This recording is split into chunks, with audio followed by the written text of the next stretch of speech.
हरे कृष्णा, जय श्री राम। सभी को सादर प्रणाम। श्री वाल्मीकि रामायण में सभी का स्वागत है। हम सभी आज के सत्र में अध्याय संख्या 61, जहां मुनि विश्वामित्र की गाथा जनक महाराज के पुरोहित शतानंद भगवान राम और लक्ष्मण को सुना रहे हैं, उसमें अध्याय संख्या 61 शुनः शेप का विक्रय श्रवण करने का प्रयत्न करेंगे। बहुत ही संक्षिप्त पुनरावृत्ति के लिए यदि स्मरण करें तो पिछले सत्र में हमने श्रवण किया था त्रिशंकु के स्वर्ग गमन के बारे में। पिछले कुछ अध्यायों में शतानंद के द्वारा मुनि विश्वामित्र ने किस प्रकार त्रिशंकु को इंद्र के समकक्ष देवलोक प्रदान कराया और विभिन्न अवरोधों के उपरांत भी उनको उनकी इच्छा के अनुरूप एवं देवताओं को दोनों को समान प्रकार से संतुष्ट किया। तो यह विश्वामित्र और वशिष्ठ के मध्य की गाथा का वह प्रकरण है जिसमें विश्वामित्र को ब्रह्म ऋषि बनने की अभिलाषा है और वह वशिष्ठ से प्रतिस्पर्धा कर रहे हैं। तो अध्याय संख्या 61 शुनः सेब का विक्रय, जिसमें 23 श्लोक हैं। हम सभी क्रमबद्ध एक एक श्लोकों का श्रवण और पठन करने के उपरांत कथा में आगे बढ़ने का प्रयास करेंगे। यह श्री वाल्मीकि रामायण प्रामाणिक बालकांड 77 अध्यायों के इस संपूर्ण कांड में अध्याय संख्या 61 आज के लिए प्रारंभ होने जा रही है। मंगलाचरण के 2 श्लोकों के उपरांत हम सभी एक एक श्लोक को श्रवण और पठन करते हुए पढ़ेंगे। ओम अज्ञानतिमिरान्धस्य ज्ञानाञ्जनशलाकया चक्षुन्मीलितं येन तस्मै श्रीगुरुवे नमः। जय श्री कृष्ण चैतन्य प्रभो नित्यानंदम श्री अद्वैत गदाधर श्रीवासादि गौर भक्तवृंद। हरे कृष्णा कृष्ण कृष्णा हरे हरे, हरे राम राम राम हरे हरे। हरे कृष्णा, जय श्री राम। श्री बालकांड अध्याय संख्या 61 श्लोक संख्या 1। विश्वामित्रो महात्माथ प्रस्थितान् प्रेक्ष्य तान् ऋषीन् अब्रवीन नरः शार्दूल सर्वास्तान् वनवासिनः। कहते हैं यहाँ पर शतानंद मुनि भगवान श्री राम और लक्ष्मण को संबोधित करते हुए, हे नर शार्दूल, तदंतर ऋषियों को प्रस्थान करते देखकर महात्मा विश्वामित्र ने उन सभी वनवासियों से कहा। तो किसके उपरांत प्रस्थान करते हुए देखकर? जब त्रिशंकु को स्थान प्राप्त हो गया है स्वर्ग के समकक्ष, जहां देवाधिदेव इंद्र कहते हैं, भूपति त्रिशंकु सशरीर आरोहण कर वैश्वानर पत्र स्वर्ग लोक मंडल से बाहर के गगन में स्थित रह सकते हैं। ज्योतिर्मय नक्षत्रों के मध्य अत्यंत प्रकाशमान त्रिशंकु अमर रहेंगे और उनका सिर नीचे की ओर रहेगा। तो ये हमने पिछले कुछ छंदों में, श्लोकों में, पिछले अध्याय में, पूर्ववर्ती अध्याय में श्रवण किया था। तो कह रहे हैं यहाँ पर वाल्मीकि ऋषि कि यह घटना के उपरांत अब एक और अन्य ऐसी घटना हुई है जहां विश्वामित्र द्वारा की गई एक और तपस्या है, जिसमें उन्होंने एक और शरणागत की रक्षा की है। तो शुनः शेप कौन है, उनका यहाँ परिचय प्राप्त हो रहा है। वह वनवासियों से जो उस यज्ञ में भाग लेने के लिए आए थे त्रिशंकु के स्वर्ग आरोहण के, उनको संबोधित करते हुए कहते हैं, महान विघ्न प्रवृत्तोयम दक्षिणामस्थितो दिशम मन्याम प्रपत्स्याम तत्र तपस्यामहे तप। वह कहते हैं दक्षिण में, क्यों अर्थात तत्कालीन समय में विश्वामित्र मुनि दक्षिण में रह रहे थे। वो कहते हैं ये अनेक विघ्न यहाँ अब उपस्थित हो रहे हैं, हमारी तपस्या में विघ्न हो रहा है, दूसरी दिशा में जाकर हमें अपनी तपस्या में संलग्न होना चाहिए। तो अब वनवासियों को, स्व आश्रम के निवासियों को इस प्रकार से संबोधित करते हैं और किधर जाने का प्रयास कर रहे हैं? पश्चिमायाम, पश्चिम दिशा की ओर। कहते हैं पश्चिमायाम विशालायाम पुष्करेषु महात्मन सुखम तपश्चरिष्यामो वरम तद्भि तपोवनम। हे महात्मा वृंद, पश्चिम दिशा में जहां पुष्कर तीर्थ है, जहां विशाल भूमि है, बहुत सुंदर तपोवन है, वहां तप करना श्रेयस्कर रहेगा। हम सभी वहां सुख से तप करने के लिए अब गमन करते हैं।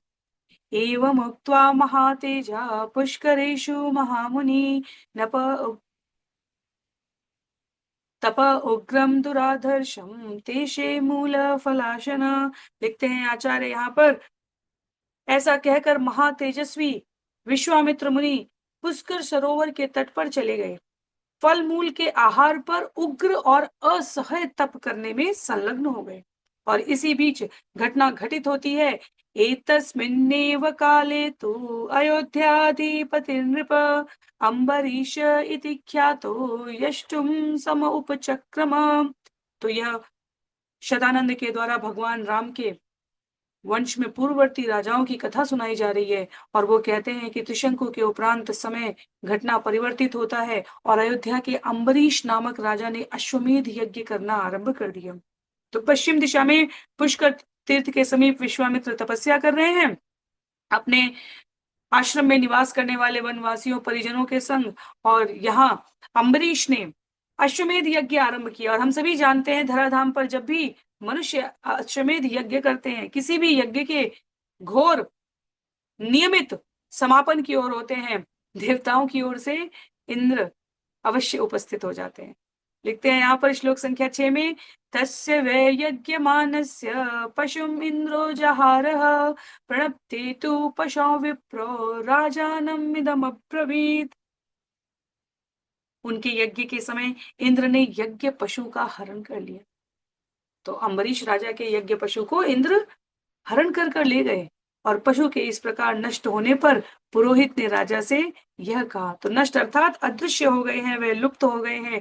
याजक पुरोहित राजा से कह रहे हैं, पशुरद्याहतो राजन् प्रणष्टस्तव दुर्नयात् अनक्षितारम राजानम घ्नन्ति दोषा नरेश्वर।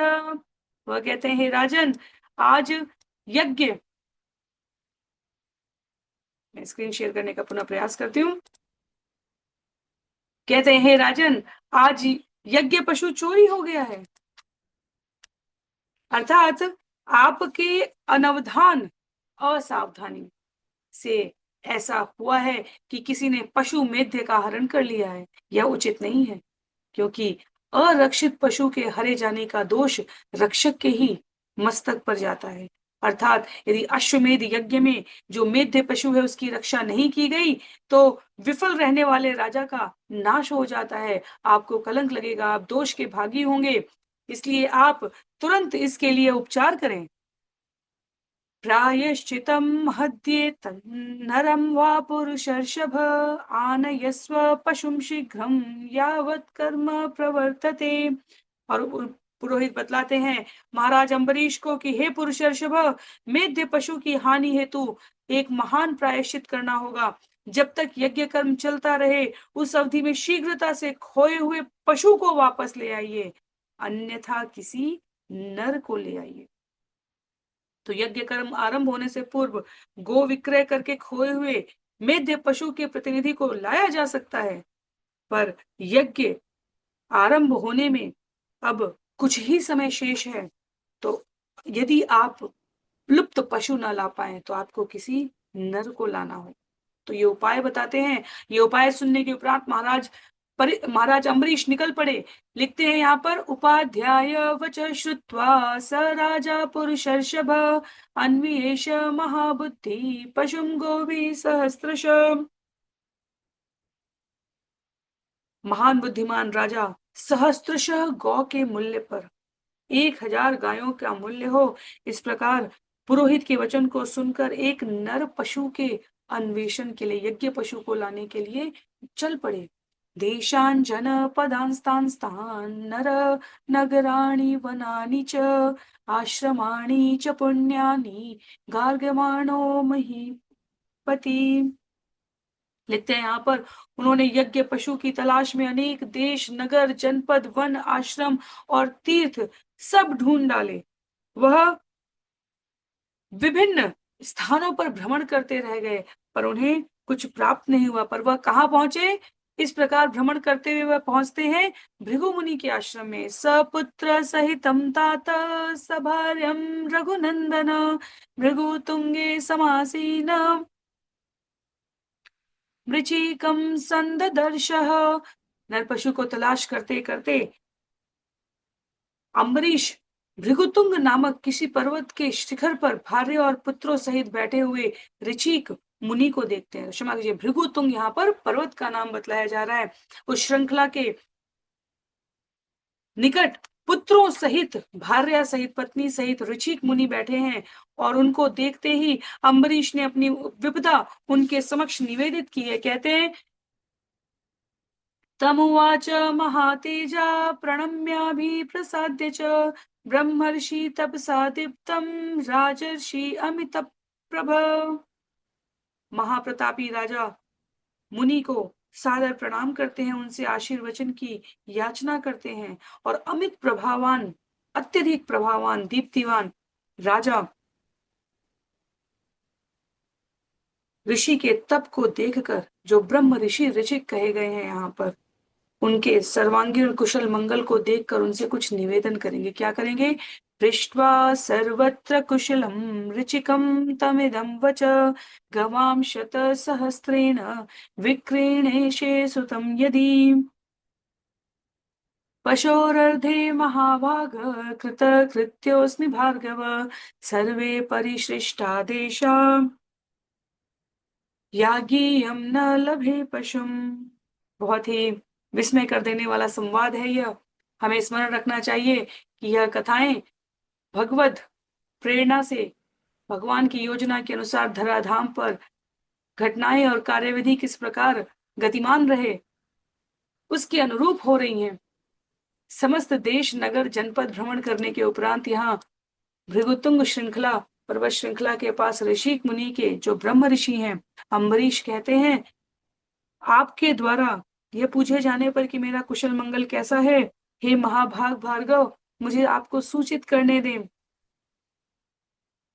कि मैं अपने यज्ञ पशु के प्रतिनिधि स्वरूप कोई यदि पुत्र दे दे तो उसको सहस्त्रशः गौ के बिक्री के मूल्य को देने के लिए तत्पर हूं।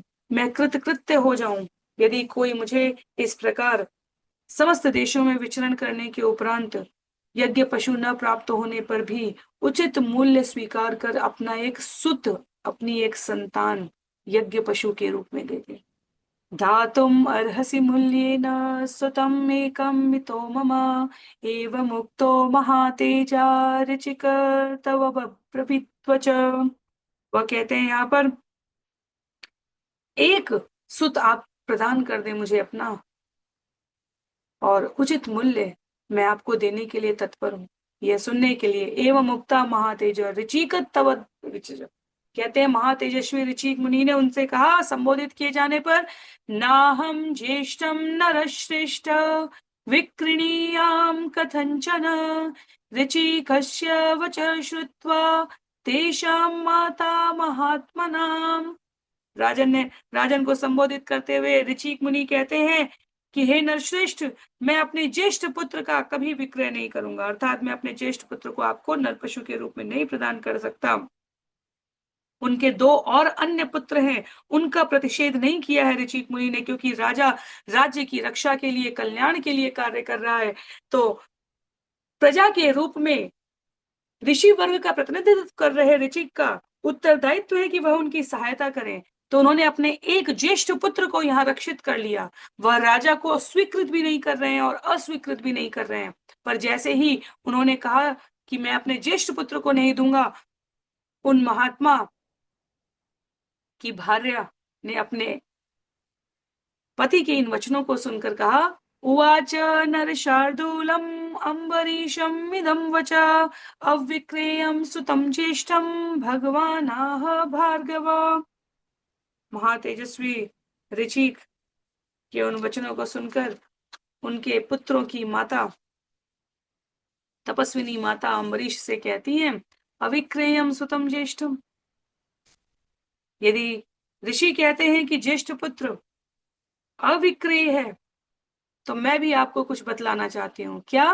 ममापि दयितं विद्धि कनिष्ठं शुनकं नृप तस्मात् कनीयशं पुत्रं न दास्ये तव पार्थिव। तो उल्लेख आता है यहाँ पर, पुत्रों की माता कहती हैं, ये जान लीजिए कि हमारा कनिष्ठ पुत्र शुनक मुझे प्रिय है। यदि ऋषि को ज्येष्ठ पुत्र प्रिय है तो मुझे कनिष्ठ पुत्र प्रिय है। हे पार्थिव, मैं अपना कनिष्ठ पुत्र आपको नहीं दूंगी।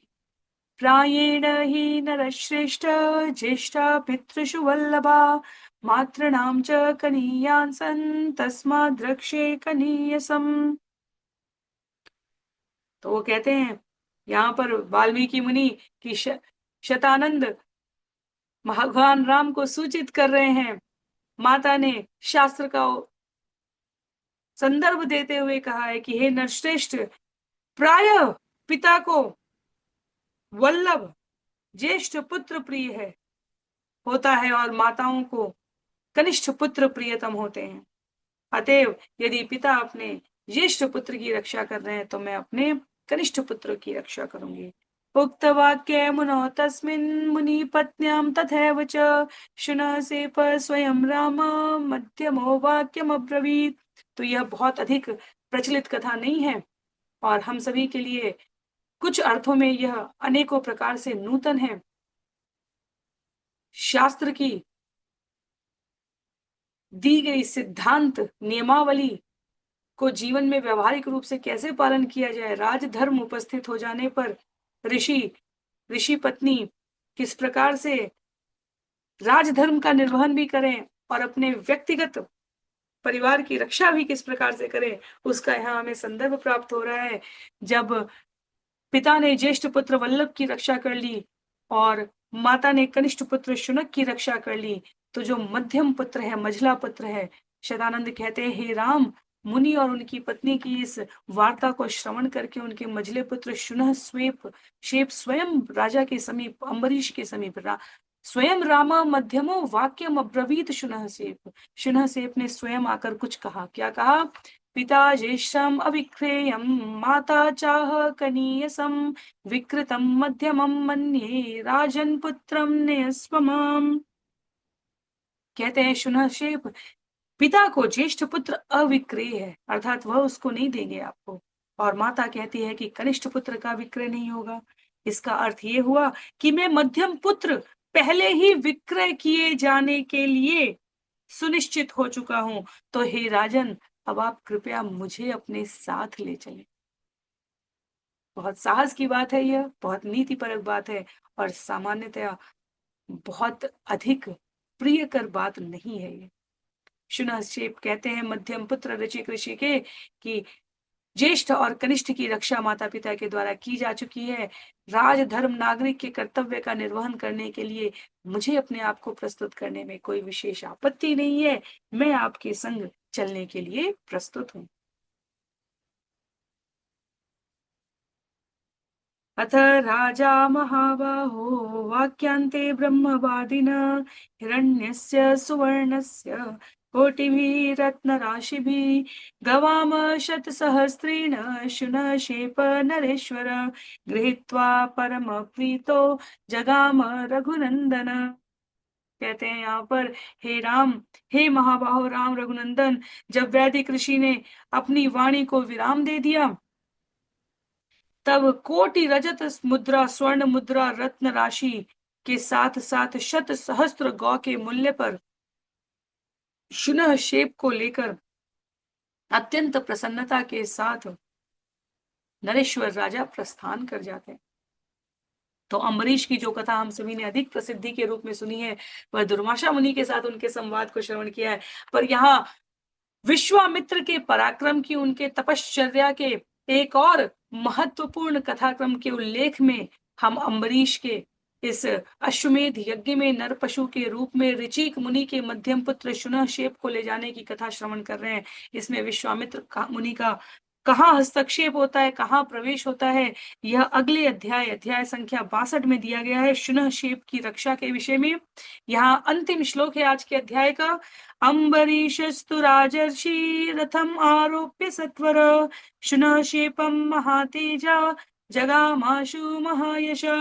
इस प्रकार शुनशेप को अपने रथ पर आसीन करके महायशस्वी महातेजस्वी राज ऋषि अम्बरीश शीघ्र प्रस्थान करते हैं। जहां पुरोहित उनकी प्रतीक्षा कर रहे हैं चलने वाले अश्वमेध यज्ञ में, यज्ञ पशु के संग पुनः यज्ञ को निर्धारित समय काल में पूरा करने के लिए, बनाए रखने के लिए संलग्न ऋषियों के समूह के साथ। तो अध्याय यहाँ पर समाप्त हो रहा है। अगले सत्र में शृणशेप की रक्षा में विश्वामित्र किस प्रकार प्रवेश करेंगे। करीब 25 से अधिक छंद है, हम सभी श्रवण करने का प्रयत्न करेंगे। आज के लिए सत्र को यहीं पर समाप्त करते हैं। सभी को बहुत बहुत आभार। श्रील प्रभुपाद की जय, श्री वाल्मीकि रामायण की जय, श्रील हरिदास ठाकुर की जय, अनंत कोटि वैष्णव वृंद की जय। हरे कृष्णा, जय श्री राम।